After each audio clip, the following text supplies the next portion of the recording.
Department of Justice iniurong ang motion laban kay ML Party List Representative Laila de Lima kaugnay sa umano'y illegal drug case.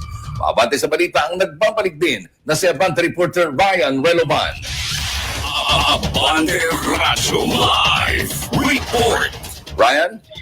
Ronnie, binawi na ng Department of Justice ang kanilang motion na humihiling sa Muntinlupa Regional Trial Court Branch 204 na baliktarin ang pagkakaabswelto ni ML Party List Representative Laila de Lima sa isang 3 kasong may kinalaman sa illegal na droga.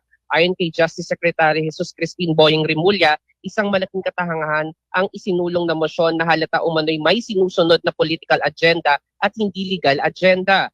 Una-una nang sinabi ni Prosecutor General Richard Padullo na inutos ni Rimulya sa korte na bawiin ang nasabing motion para sa muling pagdinig. Noong May 2023, pinawalang sala ng Muntinlupa RTC Branch 204 si de Lima matapos ang pagbawi ni Ronnie Dayan sa kanyang naunang pahayag na umano'y pagkakasangkot nila ni de Lima sa illegal na bentahan ng droga sa loob ng New Bilibid Prison.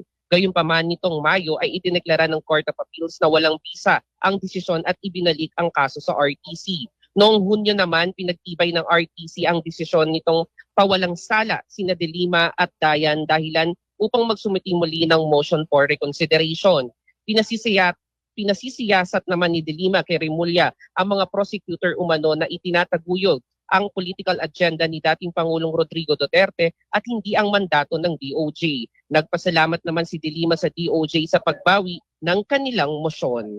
Ako, si Ryan Reloban ng Abante Radyo. Ito ang balitang mabilis, mabangis at walang mintis.